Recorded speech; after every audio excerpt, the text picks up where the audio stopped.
Good day, everyone. We are going to discuss what is Chinese literature.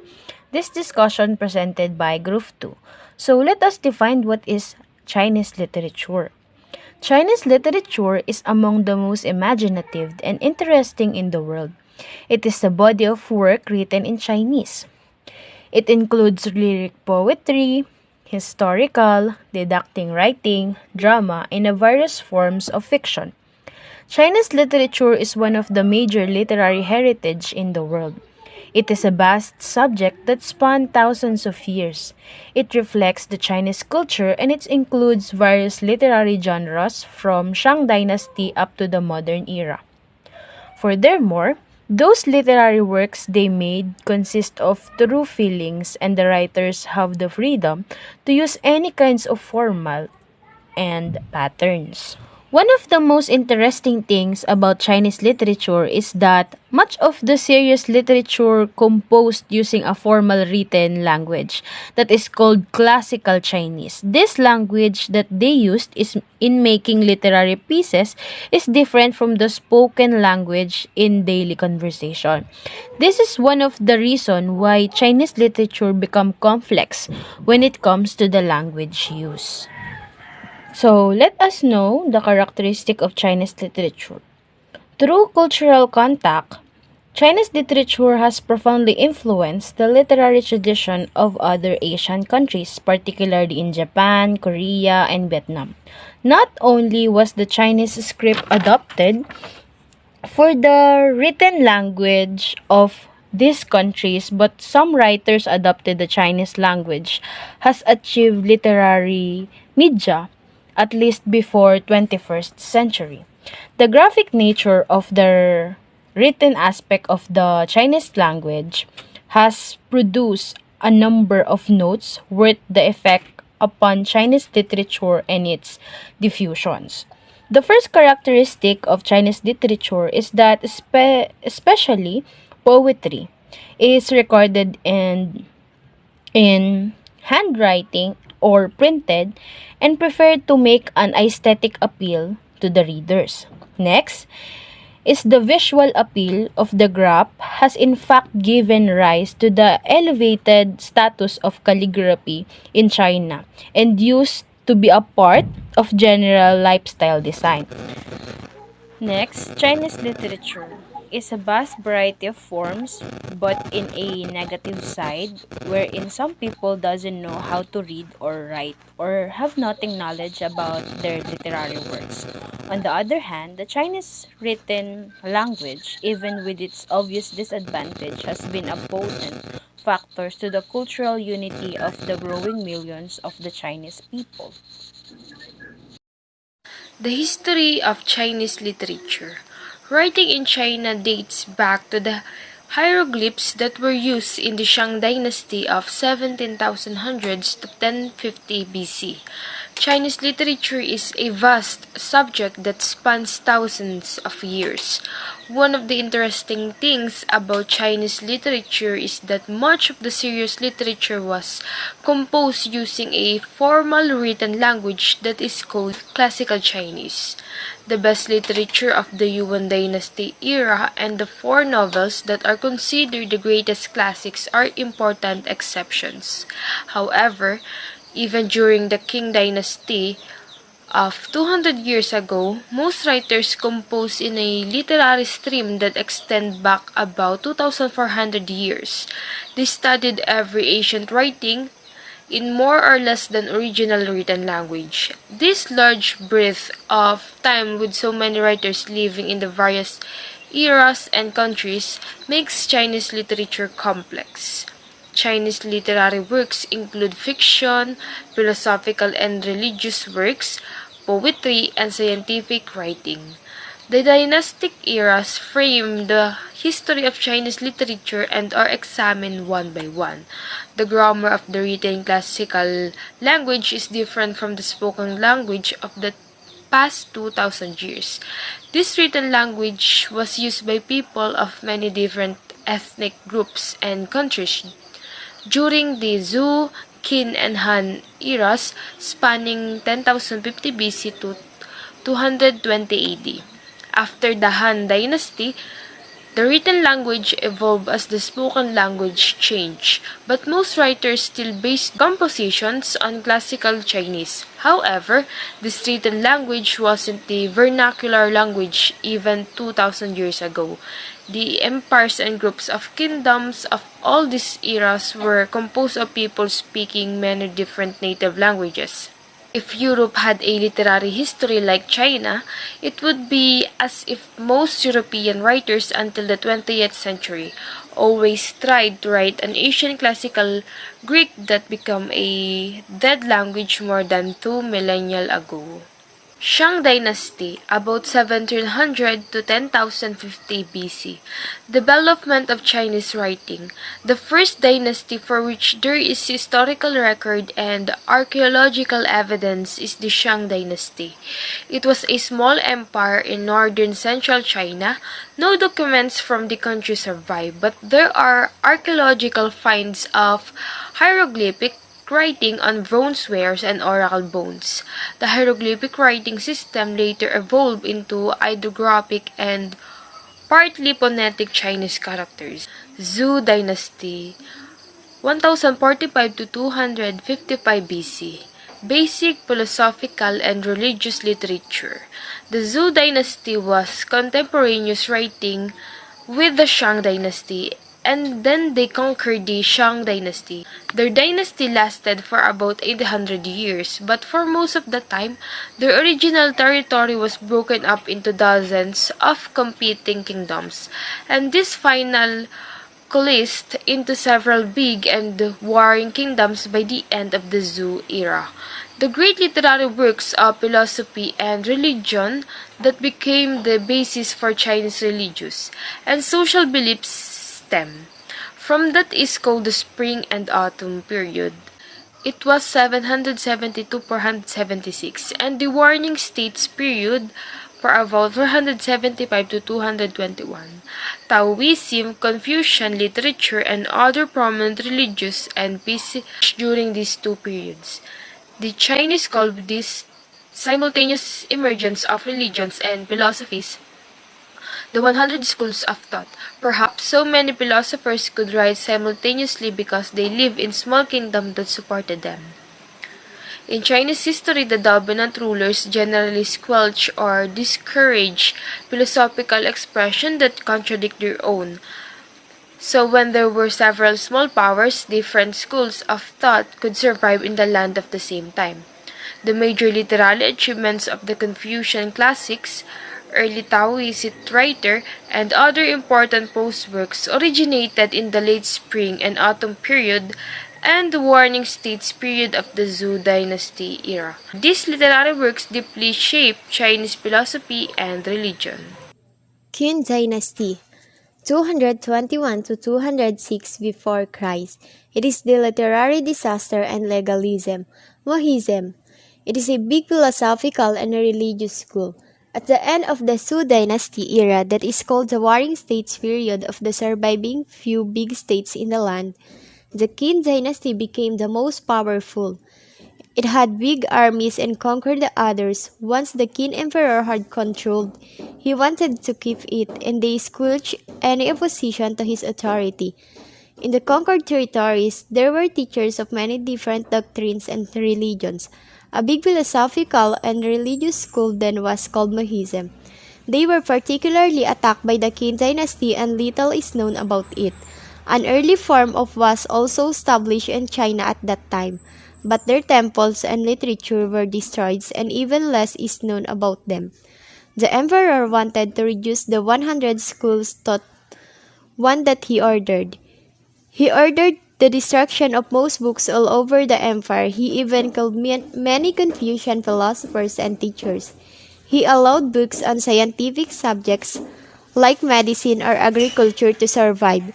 So the book burning and burial of scholars was a literary disaster. Li Si, Qin Emperor who introduced a writing system and developed into modern Chinese writing.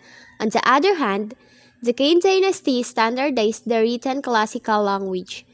It is said that a minister of the Qin Emperor named Li Si introduced a writing system that later developed into modern Chinese writing. Standardization was meant to help and control the society. The standardized writing system also helped people all over the country to communicate more clearly. Legalism. It is the philosophical school. This philosophy, of course, justified the strong control of the emperor and maintained that everyone should obey him. It is thought that Lisi thought that human nature was naturally selfish and that a strong emperor government with strict laws needed for social order. Han Dynasty 206 BC to 220 AD. It is the scientific and historical records. Sima Qian wrote historical records. Historical records. It is the major history concerning the overall history of China from Shang Dynasty to Han Dynasty. A former peasant leader overthrows the Qin Empire. The Han Dynasty era lasted for 400 years. At the beginning of the era, Confucianism was revived. Confucianism texts were written and republished. Confucianism was mixed with the legalism philosophy of Lisi. The resulting ideology was the official ideology of the Han Dynasty and influenced political thinking afterwards. The era's major contributions were historical texts and scientific works. Sima Qian wrote historical records that is a major history concerning the overall history of China from before the Shang Dynasty until the Han Dynasty.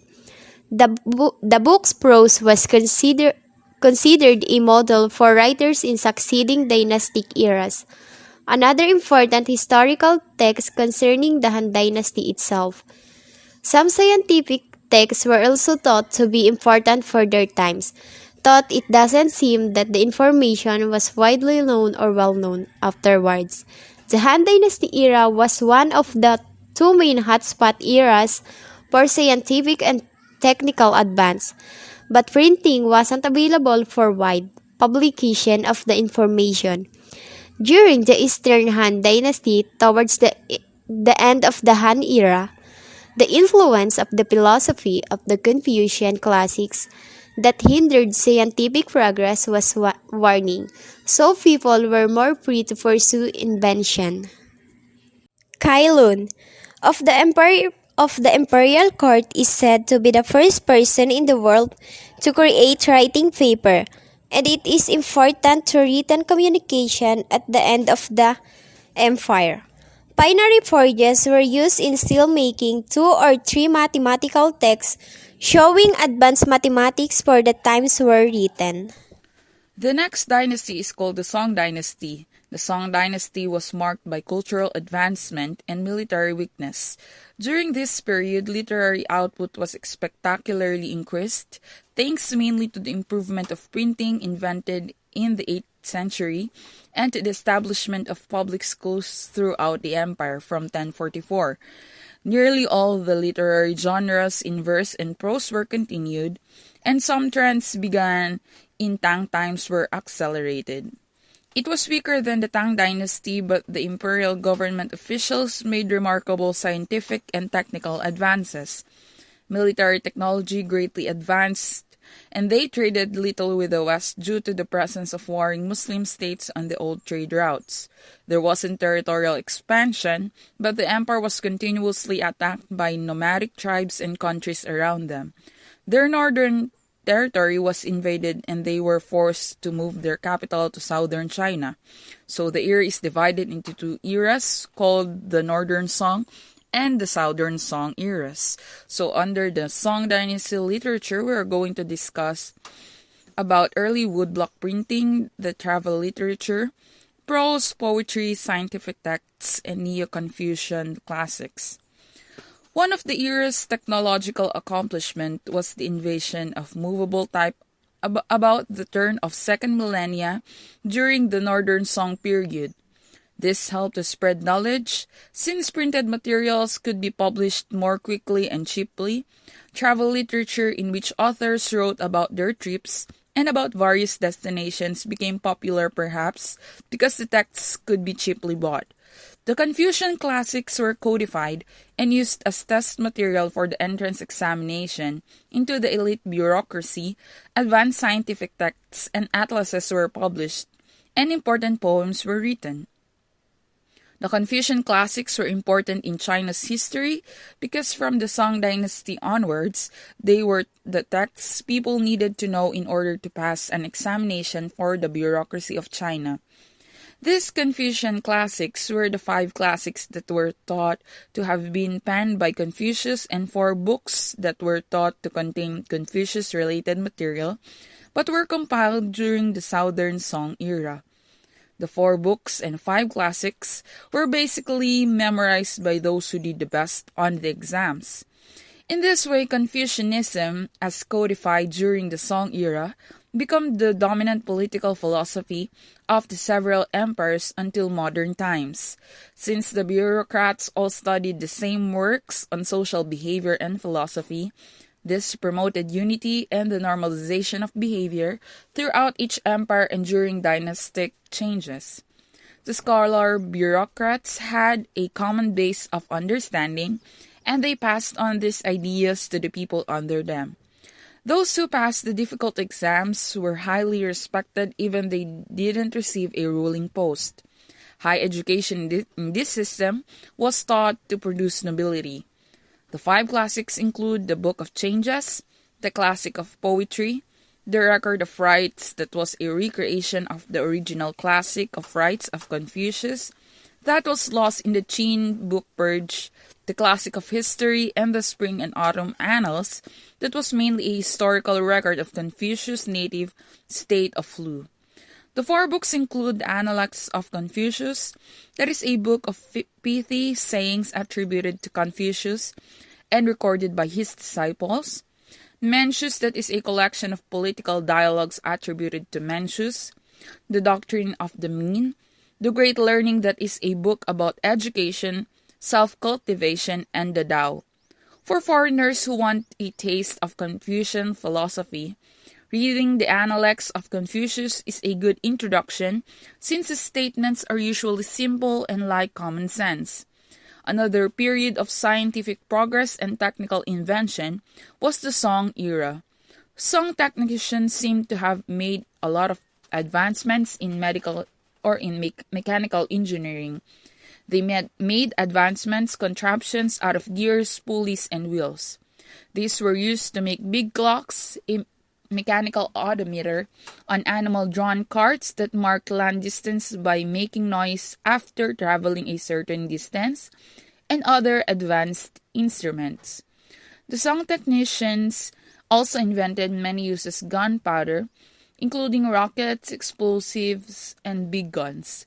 The imperial court officials did remarkable scientific research in many areas of mechanics and science. Shen Kuo and Su Song both wrote scientific treatises, their research and about different fields. Shen is said to have discovered the concepts of true north and magnetic declination. Toward the North Pole, he also prescribed the magnetic needle compass. If Chinese sailors knew about this work, they could have sailed long distances more accurately. This knowledge would predate European discovery.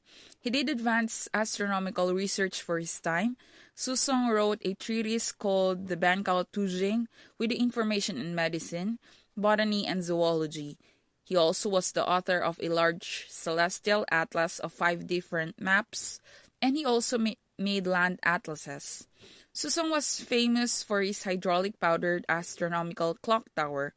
Su's clock tower is said to have an endless power transmitting chain drive that he described in a text on clock design and astronomy that was published in 1092. If this is so, it may be the first time such a device was used in the world. When the Southern Song Empire was conquered by the Mongols, these inventions and the astronomical knowledge may have been forgotten. Another contribution to the literature of China was the poetry of the Song era. A Southern Song poet named Lu is thought to have written almost 10,000 poems. Su Tongpo is regarded as a great poet of the Northern Song era. Here is a stanza he wrote. The moon rounds the red mansion, stoops to silk pad doors, shines upon the sleepless, bearing no grudge. Why does the moon tend to be full when people are apart? Good day, ma'am and classmates. I am Duran Manilin, the next reporter for Chinese literature. And the assigned topic to me is the Yuan dynasty and Ming dynasty. So first, let's talk about the Yuan dynasty. Yuan dynasty 1279 and 1368. This is the drama and great fiction novels. The books that created in Yuan dynasty was made with vernacular language. Vernacular language refers to the everyday language spoken by ordinary people in a particular region or country, as opposed to the more formal and standardized language used in literature, education, or other formal settings. The use of vernacular language in dramas and operas allowed for more accessible and relatable performances for audiences. So as you can see, there are four bullets in this slide. So let's talk about the first one. So the report that I will tackle or discuss today is all about the overview of Yuan dynasty. So let's talk about the first bullet. The Mongols conquered a vast area of Asia, including China, and established the Yuan dynasty. So this means that the Mongols conquered China and established Yuan dynasty, which they ruled it from 1279 to 1368 under the leadership of Genghis Khan in the early 13th century. The Mongol people are known as nomadic people. So when we say nomadic, they are the group of people who have no permanent place to live. And the second bullet is the Yuan dynasty, one known for its puppet dramas and operatic theaters with human actors speaking in vernacular language. So during the Yuan dynasty, puppet dramas and operatic theaters became popular forms of entertainments. They used human to give motion to the scene who spoke in vernacular language rather than the classical one or the classical Chinese language. And the third bullet is the Zaju style of opera was popular and influenced by the shadow puppet drama. So the Zaju style is a traditional art form of shadow puppetry. The performance of Zaju are featured in singing, dancing, and acting with stories taken from Chinese history and mythology. So to perform Zaju, they used pipa and zhao as their musical instrument. So the pipa looks like a guitar, but there is many size or many shapes of the pipa have. So the pipa is a four-string black flute, but it's not like flute. It's kind of like a guitar with four strings only. Okay, next one is the Guan Hangxing and Wang Shifu were renowned playwrights of the time. So the two people mentioned here are the most popular playwrights in the Yuan dynasty. Guan Hangxing is considered as the greatest playwright in the Chinese history and known for his realistic portrayals of human emotions and his insightful commentary on society, while Wang Shifu, on the other hand, was known for his play, The Story of the Western Wing, wherein considered as the greatest work of Chinese literature. Their works are continued to be elaborated and performed to this day. As you can see, there have again four bullets that tackled about the Yuan dynasty. So let's talk about the five bullet.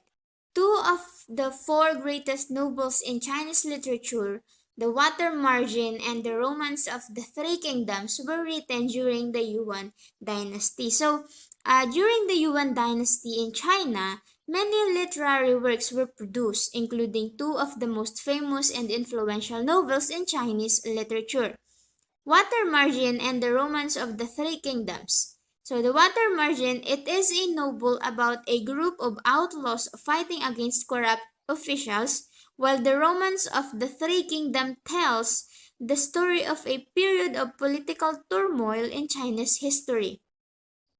Both novels are considered among the four great classical novels of Chinese literature and are known for their vivid characters, exciting plots, and cultural significance. And the sixth bullet is The Romance of the Three Kingdoms is a historical fiction about the end of Han Dynasty and the Three Kingdoms period.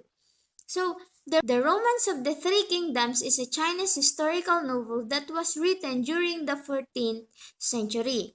It tells the story of the end of the Han Dynasty and the subsequent Three Kingdoms period in Chinese history, which was characterized by political turmoil, warfare, and the rise and fall of powerful warlords. And the next one is The Water Margin is about the lives and ideals of a group of characters who fought against the corrupt Northern Song dynasty. So the seventh bullet is connected to sixth bullet. The novel tells the story of a group of 108 outlaws who band together to fight against corrupt officials and government oppression during the Northern Song dynasty. So the last bullet, scholars debate about the authorship of Water Margin, with some attributing the first 70 chapters to Shi Nai'an and the last 30 chapters to Lu Guanzong. So in the last bullet I made, it tackles the authorship of this piece because some of the scholars who did the research about this debated that this was made as an attribution to Shi Nai'an, and some believes that this was made by multiple writers. The argument of the authorship has continued for centuries, but the masterpiece or the contribution of this work remains celebrated. Now we are done in Yuan Dynasty to Ming Dynasty. Ming Dynasty has a novels. The Ming Dynasty was a Chinese imperial dynasty that lasted from 1368 to 1644. It began after a successful rebellion led by a peasant named Zhu Yuanzhang, who overthrew the Mongol-led Yuan dynasty that had ruled China for nearly a century. Now we are discussing about the overview again of Ming Dynasty. So let's start the first bullet. The Ming government and Mongols continued to sometimes fight, which reduced trades with the West to pre-Yuan level. So because of the continuous battle of the Mongol and Ming dynasty, the trade of the two dynasties was limited. Ming government implemented policies to control trade and limited foreign influence, but these policies also restricted opportunities for trade and exchange. Economic challenges and isolation further contributed to a decline in trade with the West during the later Ming Dynasty period. And the next bullet, despite initial interest and exploration, the Ming Dynasty eventually became isolationist. So why they are called isolationist? It's because there are factors why Ming Dynasty become or called isolationist. The first one, they faced economic challenges that focused more in consolidating power and controlling foreign influence. And the second one is the external traits of the neighboring powers. And the last one is the internal challenges such as inflation and financial stability. So that is the factors that's why Ming Dynasty became isolationist.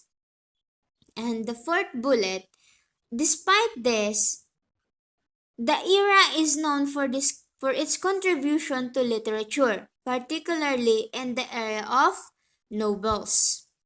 So, despite the isolation of Ming Dynasty or the isolation process of the Ming Dynasty, they will write some classical novels such as Journey to the West, which is famous novels created by Wu Cheng-un, and Water Margin by Shi Nai'an, and The Romance of Three Kingdoms by Lu Guanzong. And this is the time that Ming Dynasty recognizes as a golden age of Chinese literature and culture because of these three famous novels in that era. Fifth bullet. One of the era's main contribution was the novel Journey to the West, which is one of the four great classics of Chinese literature. So what did I said earlier is the novel Journey to the West is one of the four great classic Chinese made literature. So the Journey to the West, created by Wu Qing'an, is the most considered one of the four greatest classic of Chinese literature. This was also known as widely masterpiece of Chinese literature. Okay, so let's talk about the Journey to the West is based on historical journey of a Buddhist monk to India during the Tang Dynasty to learn about Buddhist teaching. So, it is said that Journey to the West is a fictional novel and not based on historical journey of a Buddhist monk during Tang Dynasty. But the protagonist of this novel is a monk named Tang Zhanshang. This monk is traveled to India to study Buddhism and also to teach and bring back the scriptures to China. The book was written in the vernacular, which was a departure from the trend in that era for people to write in classical Chinese and imitate the literature of the Tang and Han dynasties. Journey to the West is written in vernacular way to allow the wider audience to understand and enjoy the novel. The author of The Journey to the West is believed to be Wu Qing'an, although scholars have doubts about authorship. There again is the controversy about the authorship of this famous literary piece. Some of the scholars argued and believed that this book was not written solely by Wu Qing'an, but they believed that it was made of collaborative work of efforts by multiple authors. Despite this argument, many of the people in that era recognized Wu Qing'an as the primary author of this famous masterpiece of Chinese literature. And the last bullet, the book features well-known characters in Chinese culture and often appears in martial arts and movies and cartoons. Due to its popularity and cultural significance, the book Journey to the West has been adapted into numerous forms of media, including martial arts and cartoons. That's it for my report. I hope you learned a lot. Thank you. Let's move forward with Qing Dynasty, spelled as Qing but pronounced as Qing. So Qing Dynasty 1644 to 1911, or also known as novels and pre-modern literature. The Manchus invaded the Ming Empire from the north and established the last dynasty called the Qing Dynasty. The Manchus were not Chinese, but they retained the Neo-Confucian governing system of the Song and Ming eras. The Qing dynasty came under increasing attack from both internal rebellions and foreign countries. In the 19th century, foreign literature and the West became better known. In the middle of this era, the last of China's four great classic novels was written called Dream of the Red Chamber. And near the end of the era, modernistic literature developed. The Dream of the Red Chamber also has an uncertain authorship. Like the other three great classic novels, it was written in a vernacular language, the Mandarin language that was the language of the Qing capital. It is probably most composed by Chao Si-kin about 1715 to 1763. In the middle 1700s, and the first printing of the book was in the late 1700s. It is thought that Chao did not live to see the first printing. It is thought that another person or other people contributed the ending of the story, since the original ending of the story was lost. The book has a lot of textual problems, and there are different versions.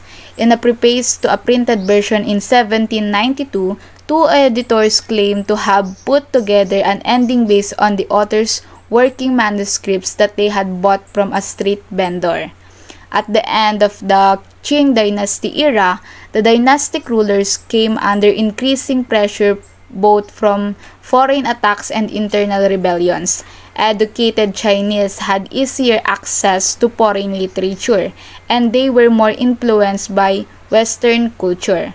Students started to travel abroad to study, and schools built by missionaries educated tens of thousands of students. There was a general sense of crisis, and intellectuals started translating foreign work on science, politics, and literature. These were popular, and the culture started to change. Some writers produced fiction more like Western fiction. Lastly is the modern era, 1912 up to present, or the westernized literature. Sun Yat-sen led a revolution that marked the end of Chinese dynasties in which a clan rules an empire. Of course, the big change of Chinese society that happened with the change of government led to a change in literature. It became westernized and the classical language wasn't used. The national government wanted women to have more of an equal status in society, and women writers and scholars were taken more seriously. There was a lot of politically oriented literature printed. Scholars had access to foreign literature, and many students studied abroad. Until about 1923, there was a new culture movement. Writers generally wanted to lead the way in transforming China into a modern industrialized country and replacing Confucian lifestyle with a westernized one. Under the national government, there was some freedom of expression and lots of views and styles of literature were popular. China came under attack from Japan. After the communist victory, only literature approved by the government was allowed. Good day, everyone. I am Minlove Eslera, and I am the reporter about the Chinese classical prose. So, prose writing in ancient and pre-modern China differed from poetry in that it was less rigidly structured and wasn't like verses in a song or like one of the common styles of poetry. But compared to English prose, literary prose before the year 1900 was often much more formalized. Except for popular novels and theatrical plays, most of the literary prose works were written in the literary classical language. So, so they say that in pre-modern and ancient China, prose writing was different from poetry in that it was less tightly ordered. So it didn't resemble song verses and didn't follow one of the typical poetic tenets, but literary prose written before 1900 was frequently much more structured than English prose. So the majority of literary prose works were written in the literary classical language, with the exception of widely read books and stage plays. Okay, so that classical language utilized the grammar and ancient characters of the Warring States period to 475 to 221 BC, and of that, the Han Dynasty era to 206 BC to 220 AD.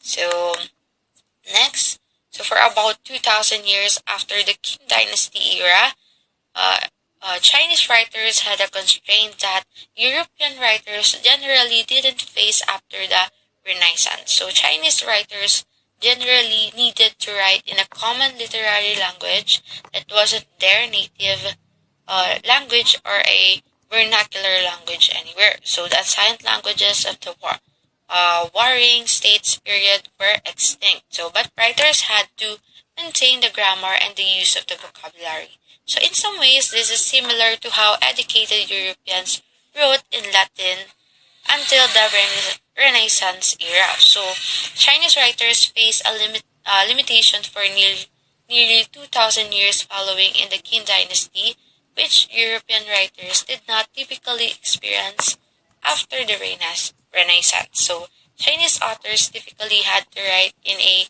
vernacular language, summer or a popular literary language that wasn't their mother tongue. So the Warring States period's prehistoric languages were extinct. So yet writers had to adhere to proper grammar and language usage. So this is rather similar to how educated Europeans behaved up until the Renaissance writers used Latin.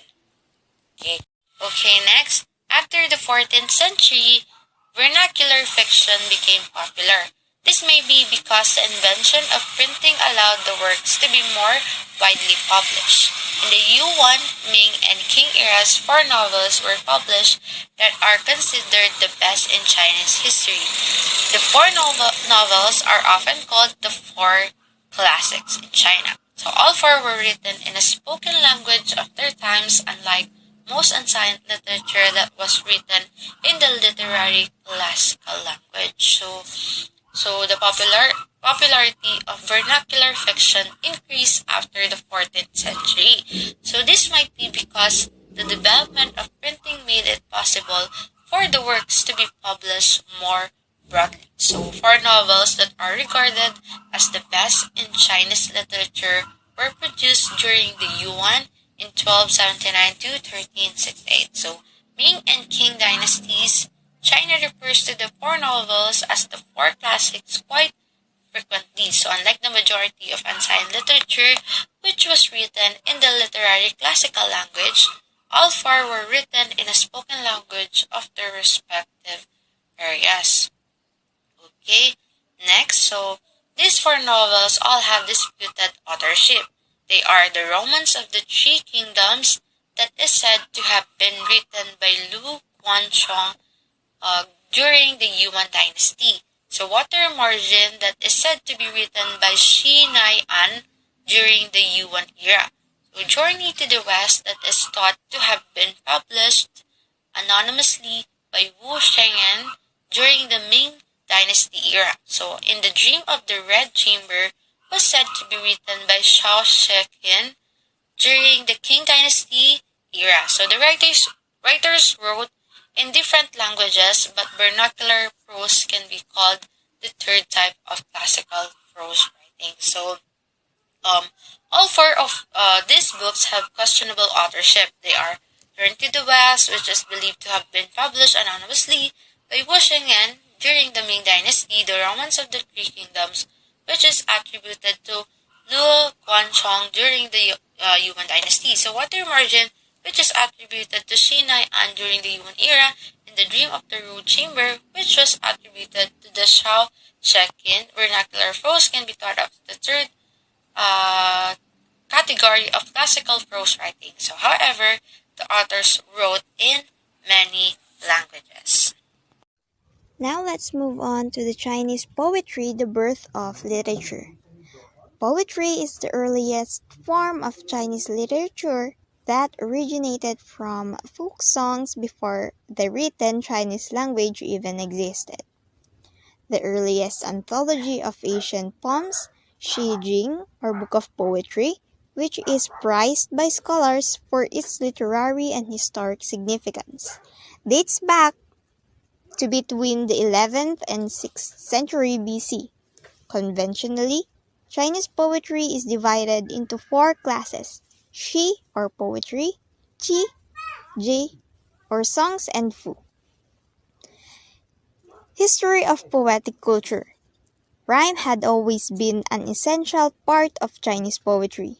The Shi verse form or poetry evolved from Shi Jing, a collection of poems written in four-word verses, instead of glorifying gods and heroes, as was the case in early poems of other cultures. These poems expressed the daily lives of the peasants, their sorrows and joys, occupations and festivities.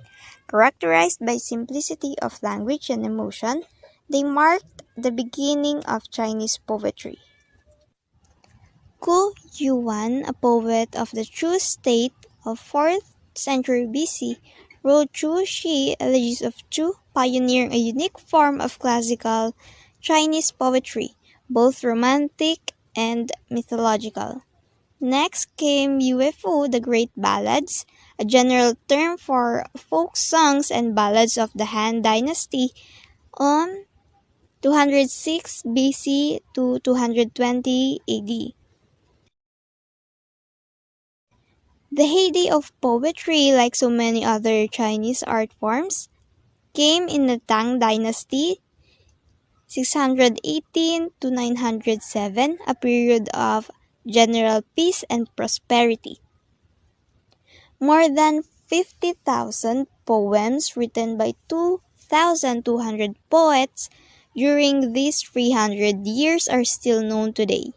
Li Bai, 701 to 762, the Immortal, and Du Fu, 712 to 770, the Sage, are the twin pinnacles of Chinese poetry. In the Song Dynasty, 960 to 1279, while poetry in 5 and 7 syllable lines, Wu Yanan, Diqian, and other classical forms was generally regarded as somewhat inferior or qi flourished. Sorrows of widows and divorced women or other who have been separated from their husbands comprise the main theme of Xin, its initial stages of development. In time, themes became increasingly diverse along with changes in society. In modern Chinese arts, politics and patriotic sentiment inevitably took precedence. The May 4th movement of 1919 also called on science and democracy to give birth to new poetry, an entirely new genre that broke out from the rigid form, language, and meter of classical poetry. The Goddess by Guo Muro, 1892 to 1987, an ardent call for social reform and rebellion against the decadent or decadent old regime, is identified as the beginning of the movement from classical poetry to new poetry. By the early of 1940s, a whole generation of powerful poets had emerged. For the classification, Chinese poetry comes in three forms. First is the Gushi, or old poetry, is arranged in 5, 6, or 7 syllable lines or long and short verses. As a rule, the rhymes can be changed in almost any place, from even to inflected tones or vice versa. Much more liberty is permitted with the tonal order within a line, which is decided by individual temperament. Second is Lushi, or code verse, appeared in the Tang Dynasty 618 to 907 and must contain two or more of so-called parallel couplets. In addition to parallelism in content, there are also phonetic parallelism or parallelism of tones. Even tones are combined with inflected ones and vice versa. Hueju or Jueju, curtailed verse, only has 4 lines of 5 or 7 syllables, each with the least words way and a high tone. The Tang Dynasty produced a new poetic form called Qi that was written to music with strict tonal patterns and rhyme schemes in fixed numbers of lines and words. Qi can be defined as a song without a tune. Qi, which reached its greatest popularity in the Song Dynasty 960 to 1279, is an intricate tonal pattern to which the writer sets characters. The third class of poetic literature is Ji or Je, songs and poems written to folk melodies, which differs from poetry only its musical or melodic origin. The difference between Ji and Qi is significant. insignificant. Instrumental music always accompanies G, but G was mostly vocal. The full verse form is a prose poem or descriptive poem. Often, it is simply a cluster of parallel couplets of varying length.